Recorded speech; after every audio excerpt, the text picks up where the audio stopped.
अच्छा चलिए ठीक है। मैं आगे कोशिश करूंगी जुड़ने की। बहरहाल सवाल बहुत वाजिब है।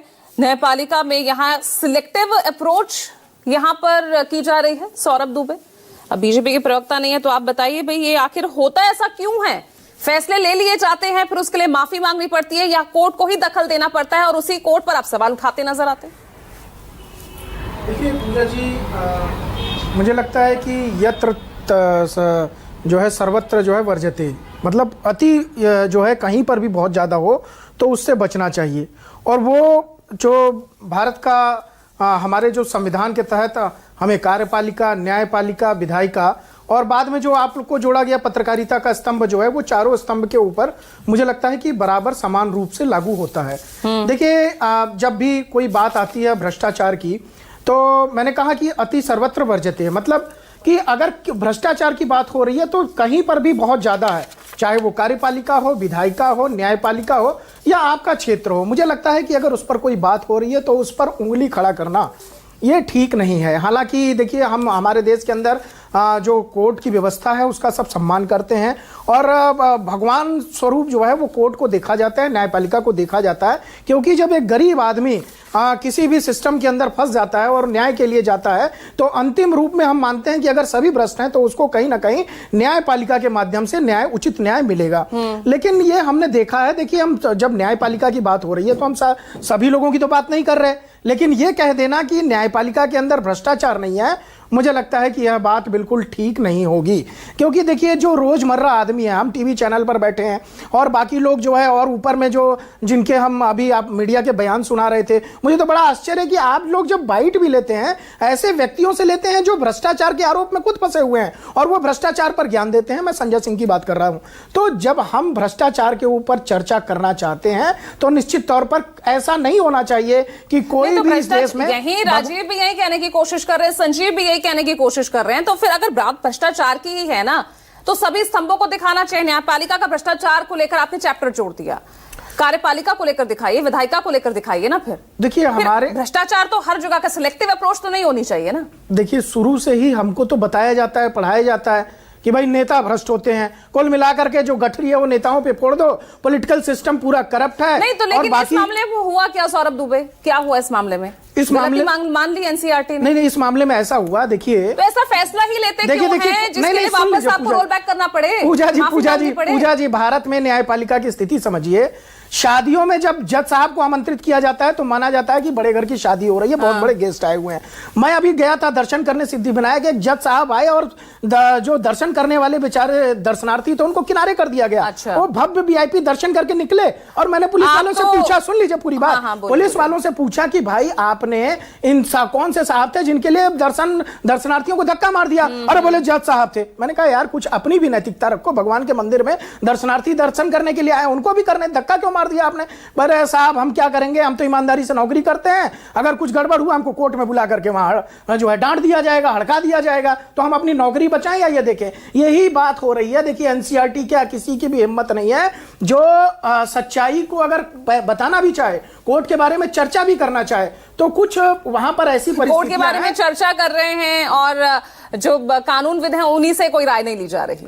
नहीं, कानूनविद से राय ली जाती है क्या? इस देश के अंदर यशवंत वर्मा वाला जो प्रकरण था वो आपने नहीं देखा क्या? आप इतनी सीनियर जर्नलिस्ट हैं और मुझे लगता है कि आप इस मामले में क्या हुआ अभी हालांकि कंफर्म नहीं है, सोर्सेस के हवाले से ही है।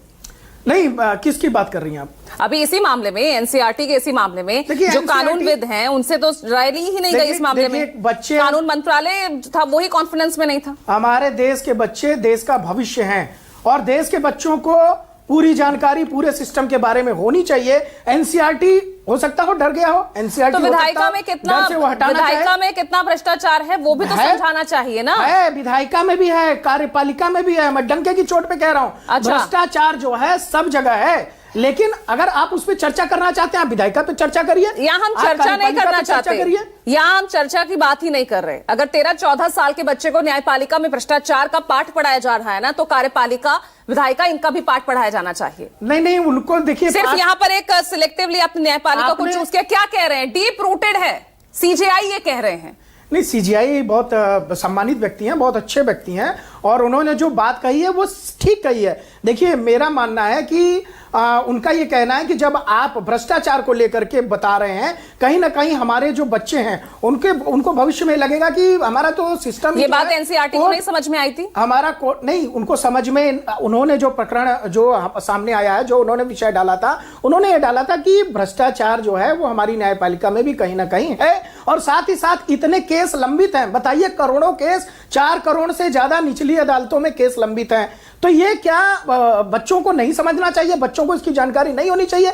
अरे भाई क्या दिक्कत है, मैं कह रहा हूं अगर सिस्टम में कोई सुधार होने की गुंजाइश है तो वो कर देनी चाहिए। देखिए सुप्रीम कोर्ट तो सुधार एक ही तरफ क्यों, इस देश की सुप्रीम कोर्ट बहुत ईमानदार है। यहाँ तो न्यायपालिका को बदनाम करने की साजिश हो रही है, नहीं होने देंगे वो ऐसा। नहीं देखिए मुझे लगता है कि इस देश के अंदर सुप्रीम कोर्ट जो है उसको हमने पहले ही कहा मैंने कि भगवान के रूप में हम देखते हैं, और वहां से हमको पूरी उम्मीद होती है कि हमको न्याय मिलेगा, और न्याय मिलता भी है। और उसी भगवान के दामन में दाग लगाने की कोशिश एनसीईआरटी कर रहा था। देखिए सुप्रीम कोर्ट की बात नहीं हो रही, वो तो मामला यहाँ अभिषेक मनु सिंघवी और कपिल सिब्बल पहुंच गए कोर्ट, फिर आप तो पब्लिश हो जाती, बच्चों को पढ़ा रहे होते। फिर आप उन्हीं 2 व्यक्तियों का नाम ले रही हैं जिनके ऊपर खुद आरोप लगा हुआ है। कपिल सिब्बल कोई दूध के धूले नहीं है, कपिल सिब्बल हजारों करोड़ों की संपत्ति है कपिल सिब्बल की, सब जानते हैं, ठीक है। और बार काउंसिल के चुनाव कैसे कराए जाते हैं? भ्रष्टाचार तो आप मत कीजिए, भ्रष्टाचार को लेकर आप बात मत कीजिए, कौन कौन भ्रष्टाचारी कहाँ है वो तो सब पता है, वो तो हमें चिट्ठा नहीं, मैं उसमें पढ़ी नहीं रही ना, ये आप भटका देंगे, आपने ये मुद्दा छेड़ा इसलिए मामला चल रहा है, मैं डाइवर्ट नहीं होने दूंगी ये मामला, मैं डाइवर्ट नहीं होने दूंगी। मुझे ये बताइए ना, या तो कोर्ट ने या तो सीजेआई ने स्वतः संज्ञान ले लिया तो मामला रुक गया, बड़ा तो बच्चे आज पढ़ रहे होते हैं ये बहुत अच्छा। कम से कम मेरी गुजारिश पे आपने उन व्यक्तियों का नाम नहीं लिया जो या तो खुद भ्रष्टाचार के मामले में लिप्त पाए गए हैं या उनके ऊपर जो है पहले कोर्ट में कार्रवाई। अगर कोर्ट इस मामले में अगर कोर्ट इस मामले में स्वतः संज्ञान नहीं लेते खुद सीजेआई, तो बच्चे तो पढ़ रहे होते ना। मैं ये बात नहीं समझ पा रहा हूँ, ठीक है सुप्रीम कोर्ट देखिए पढ़ रहे होते ना सौरभ दुबे, पढ़ रहे होते तो मुझे नहीं लगता कि पढ़ने में कोई बुराई थी। अच्छा, अगर पढ़ रहे होते तो पढ़ने में ऐसी कोई बुराई थी, मुझे नहीं लग रहा। उसमें से कुछ चीजें हैं सेलेक्टेड जिनको हटाना चाहिए, एनसीईआरटी को उस पर काम करना चाहिए, लेकिन इतने केस लंबित हैं, इतने 4 करोड़ से ज्यादा केस लंबित हैं, उनको पढ़ने में क्या समस्या भाई? अकॉर्डिंग टू यू तो फिर तो एनसीईआरटी को माफी नहीं मांगनी चाहिए थी। नहीं देखिए जो भ्रष्टाचार वाला कॉलम है, नहीं अगर पढ़ भी ले तो क्या दिक्कत है? अगर भ्रष्टाचार वाले कॉलम पे उनको संशोधन करके ले आते तो कोई दिक्कत नहीं। इत्तेफाक रखते हैं सौरभ दुबे की बात से कि कुछ गलत